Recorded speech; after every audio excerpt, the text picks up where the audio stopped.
Eagles, roads, and the soul of an empire.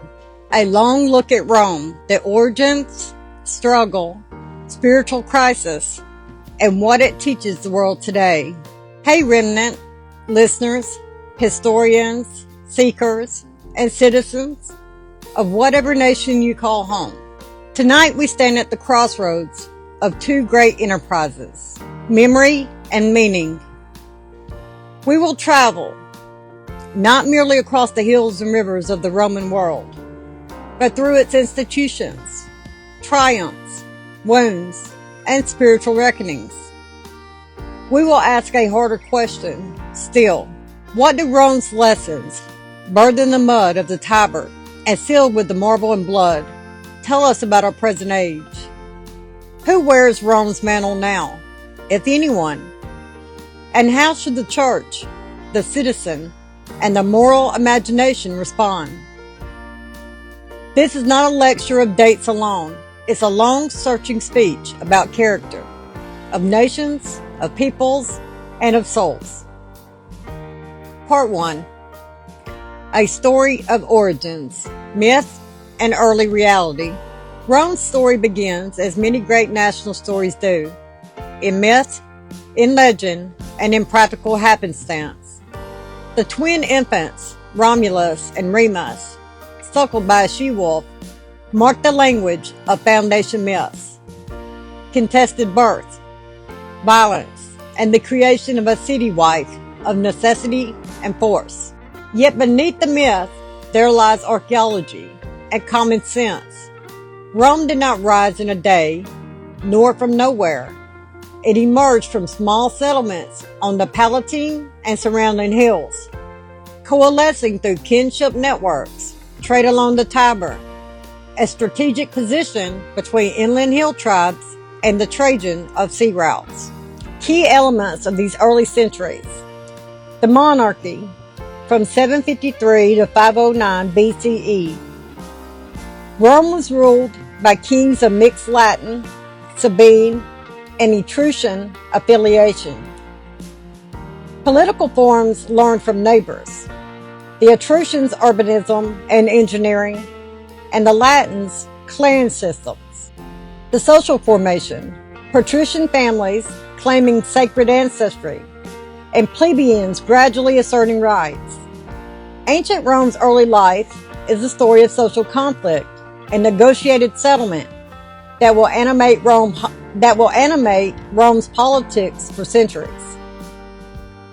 Rome's birth was not simply genetic, it was institutional. The early Romans built bridges, drained swamps, and developed legal and religious frameworks that made a small city persuasive and resilient. Part 2. The Republic, Expansion, Law, and the Logic of Conflict.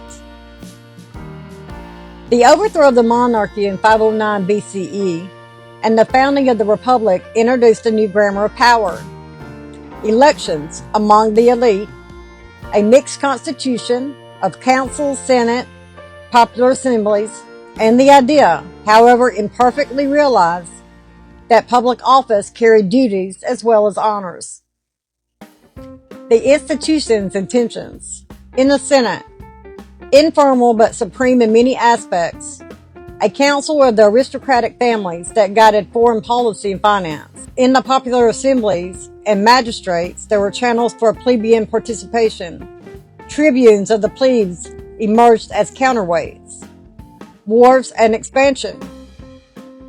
From a city-state among many in Italy, Rome became a hegemon by a mix of diplomacy, colonization, and disciplined warfare. Notable conflicts included the Samnite Wars in the 4th to 3rd centuries BCE, consolidation of central southern Italy.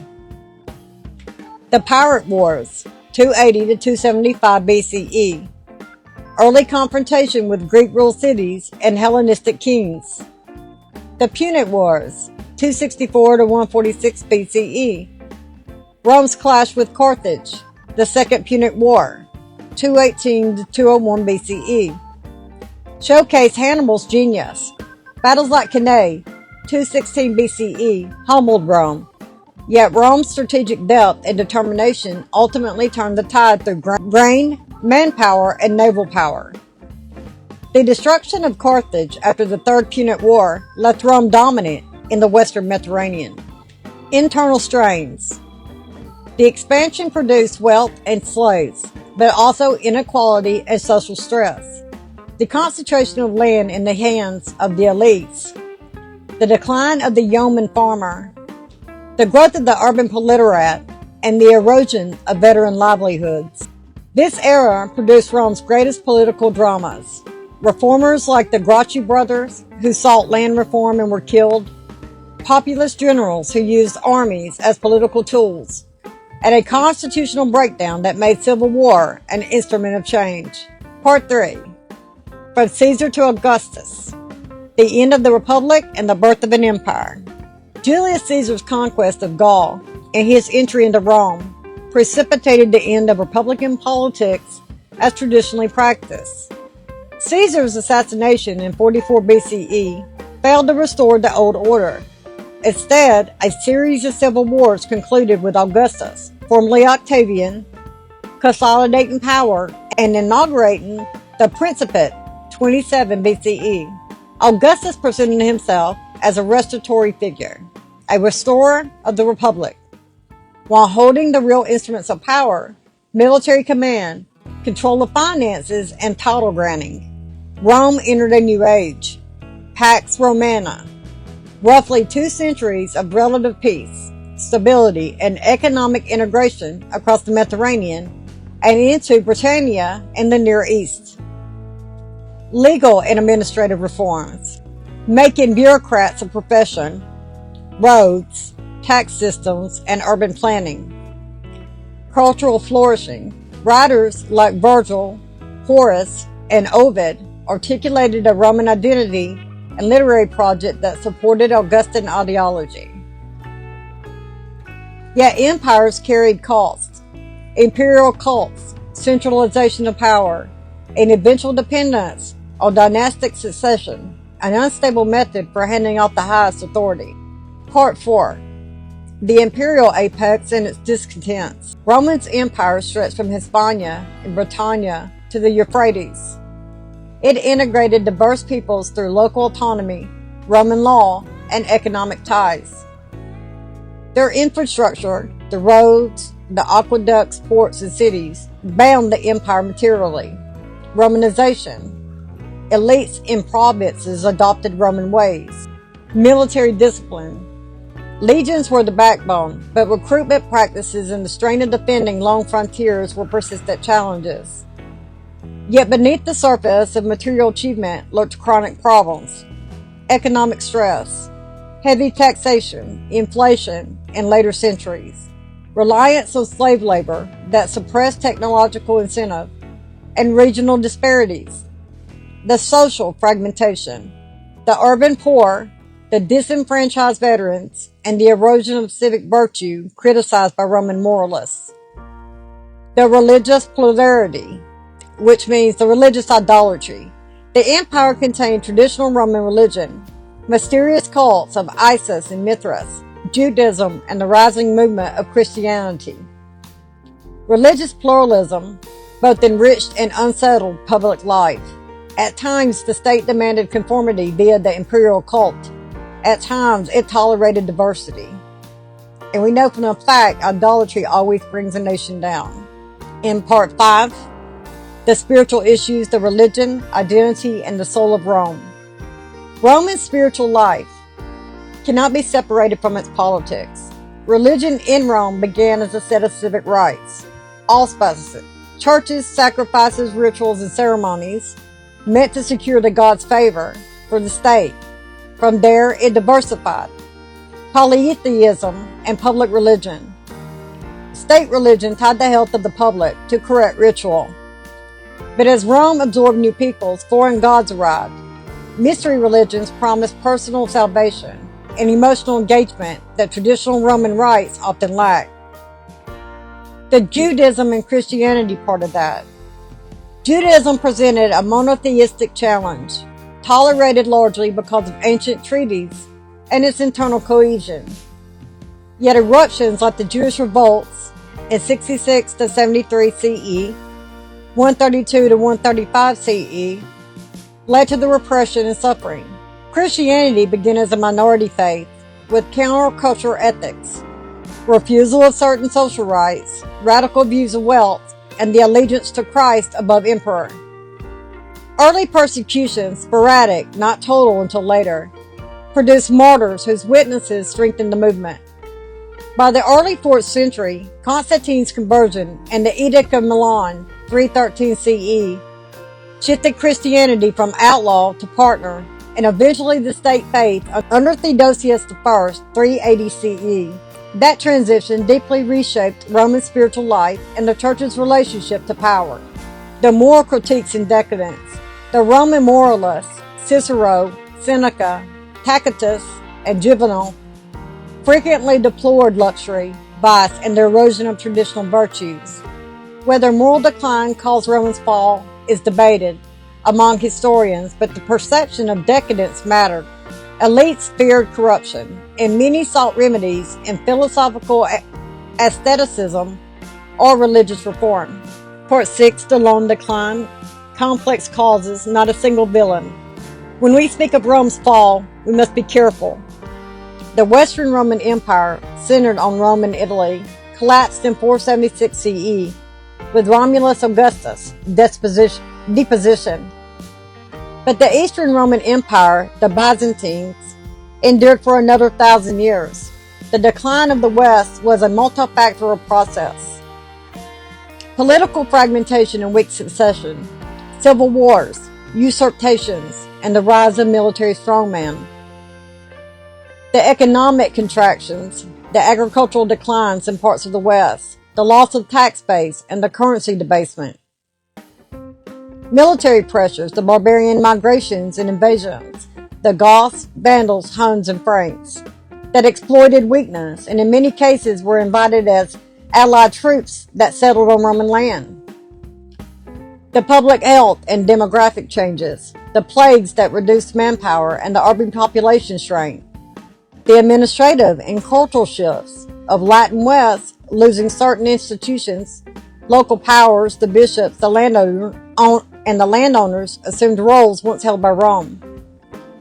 This was not an overnight collapse, but a long transformation. Provinces became kingdoms, and Roman law blended with Germanic customs, and a new medieval order emerged.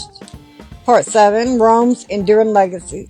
Even in decline, Rome left indelible imprints on the modern world. In law and governance, concepts such as property rights, contracts, and republican governance trace roots to Roman law and republican thought. The language and literature. The Romance languages, Latin as the language of scholarship, and the Latin canon of literature. The infrastructure and urbanism, the roads and city plans, shaped Europe's geography. Roman engineering principles persist.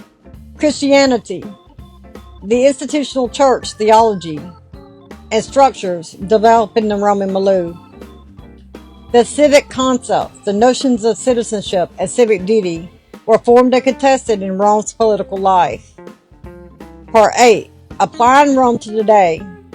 When people ask, who are the Romans today, they are often seeking a mirror. Which modern power resembles Rome in power, reach, and influence? But analogies are tools, not verdicts. They can eliminate tendencies, but mislead if pressed into identity. Still, we can compare features rather than name a single modern Rome. The global reach and military entanglements. A modern power with a global military footprint faces analogous strains, costly defense budgets, overstretched forces, and political blowback at home. Okay, these are the structural parallels to watch if you're looking for a modern-day Rome. The first structural parallel to watch would be the global reach and military entanglements. Just as Rome was far-flung in their military entanglements, the current Rome would be the same way. Alright? They would have a global military footprint, costly defense budgets, and overstretched forces and political blowback at home. The modern-day Rome would have economic inequality and elite concentrations. Rome, and its slave-based economy created structural inequality. Societies with vast wealth gaps and political influence concentrated among elites risk similar civic erosion. The third structural parallel to watch would be cultural and soft power. Rome exported language, laws, and cultural norms. So modern equivalents appear when a fad comes out, or an export media comes out, a business practice, a legal norm, or a cultural product comes out and it shapes global standards. The last one to watch, the parallel to watch for, would be integration and multicultural governance. Rome integrated diverse peoples via local autonomy and elite cooperation. Contemporary states managing pluralism face similar choices: inclusion, assimilation, and exclusion. If Rome's story teaches us anything, it is that material success does not inoculate a nation's soul. Several practical lessons follow. Guard against the moral complacency. Wealth and power tempt decay. Institutions should cultivate virtue, responsibility, and restraint. Protect the vulnerable. Rome's neglect of veterans and poor widens civic fractures. Policies that protect economic participation and human dignity stabilize policies. Avoid militarism as the only answer. Military power solves many tactical problems but cannot fix social ones. Value institutions and the rule of law. Rome's legal legacy shows the stabilization of power of predictable rules. Corruption and capture corrode public trust. And remember the prophetic role of the church. Christianity moved from persecuted minority to imperial church. Its prophetic witness risks getting destroyed. The church today must decide whether it will be an arm of state power or a conscience that calls the power to account. Rome's monuments crumble, and the Tiber still flows. In their ruins we find both warning and promise. That great power may build wonders and may commit wrongs. That spiritual hunger can lead to genuine reform or to enforce orthodoxy. That the human heart, whether of an emperor or a peasant, is the real battleground. If Rome teaches us one abiding truth, it's this: the fate of nations rests as much on the swords and souls as on legions and laws. If we are to be wiser than Rome, let it be because we remember her story with clarity, act with humility, and place justice, not merely power, at the center of public life. I hope you enjoyed this little history on Rome. Thank you guys. God bless you.